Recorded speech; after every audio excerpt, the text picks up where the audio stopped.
Барлықтарыңызға сәлем, менің каналыма қош келдіңіздер. Каналға тіркелуді ұмытпаңыздар. Бүгін сіздермен духовкасыз, яғни пешсіз пісірілетін ең оңай торттың рецептісімен бөлісемін. Видеоны соңына дейін қараңыздар. Қамырына қажетті ингредиенттер: електен өткізілген ұн, салқын сары май және қант. Електен өткізілген ұнымызға қантымызды қосып, араластырып аламыз.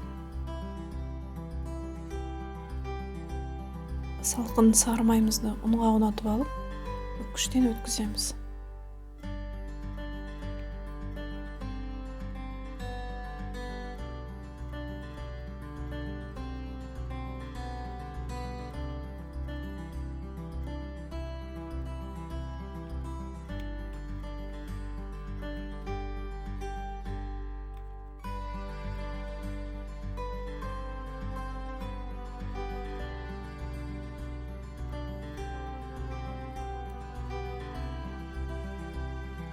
Майымызды үккіштен өткізіп алдық.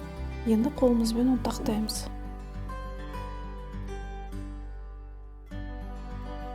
Міне осындай біркелкі ұнтақ болуы қажет. Ұнтағымызды алдын ала қыздырылған табамызға салып, біркелкі қоңыр болғанша араластырып отырып қуырып аламыз.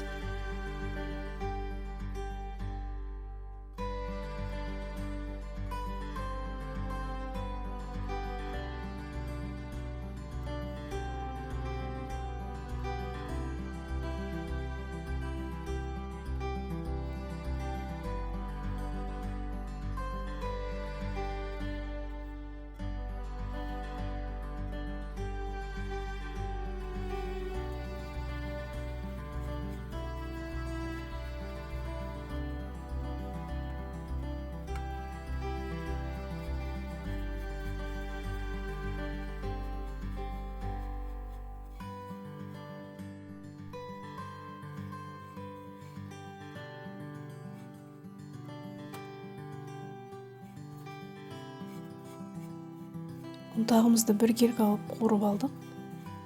Енді пломбир кремін дайындаймыз. Осындай астық қалың темір ыдысымызға жұмыртқамызды саламыз. Үстіне қантымызды саламыз. Және ванильді қантымызды қосамыз. Жүгері крахмалын қосып,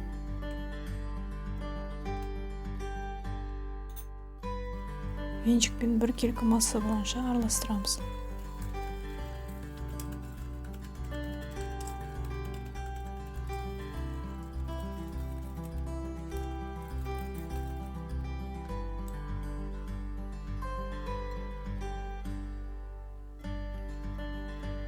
Араластырып болған соң, үстіне қаймағымызды қосамыз.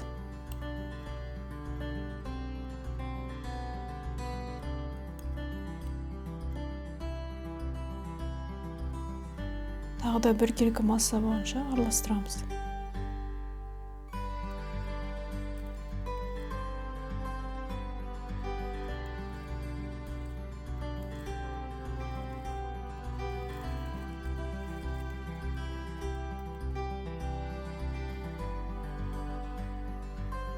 Енді дайын массамызды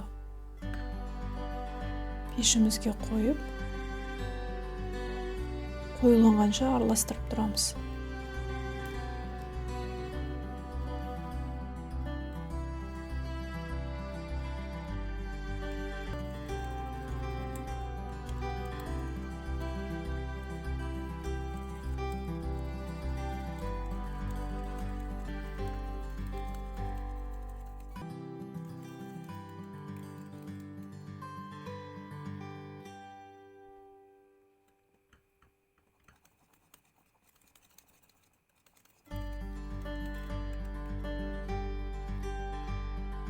Массамыз кішкене қоюланып, бірінші көпіршіктер пайда болып қайнай бастаған кезде газымызды өшіріп, үстіне жұмсақ сары майымызды қосып, жақсылап араластырамыз.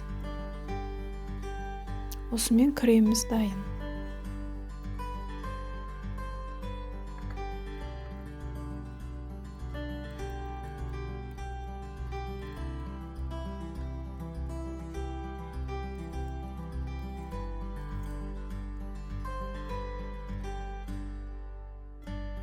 Енді формамызды дайындап аламыз. Ол үшін менде диаметрі 19 см. Арнайы кондитерлік сақина. Ішіне жан-жағына пергамент қағазына сұйық майды жағып, жабыстырып қойдым. Енді тортымызды жинаймыз. Ол үшін алдын ала дайындап қойған құрғақ ұнтақтарымызды астына шамамен 5 үлкен ас қасық саламыз. Қасықтың көмегімен тегістейміз. Үстіне ыстықтай 5 ас қасық қайнатпалы кремімізді құйып шығамыз. Қасықтың көмегімен тегістейміз.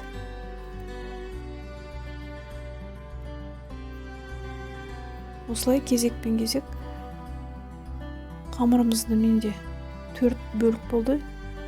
Ең бетіне қалған кремнің бәрін жағып,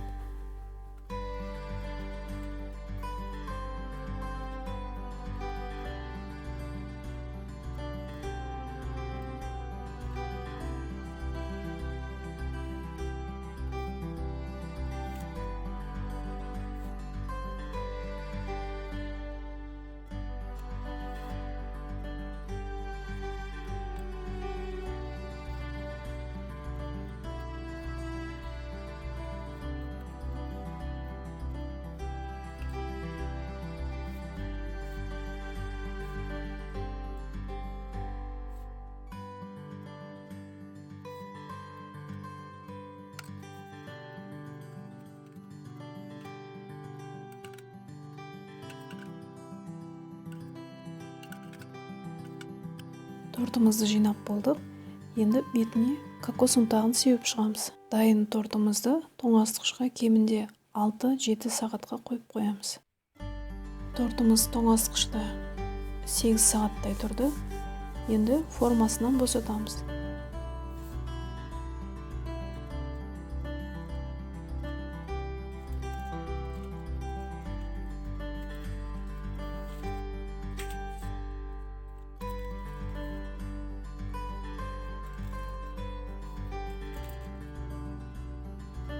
Осымен өте оңай жасалатын және өте дәмді пломбир кремімен тортымыз дайын. Видео рецепт ұнаса, лайк басып, комментарий қалдырыңыздар. Сіздермен болған Әсел. Келесі видеода кездескенше сау болыңыздар.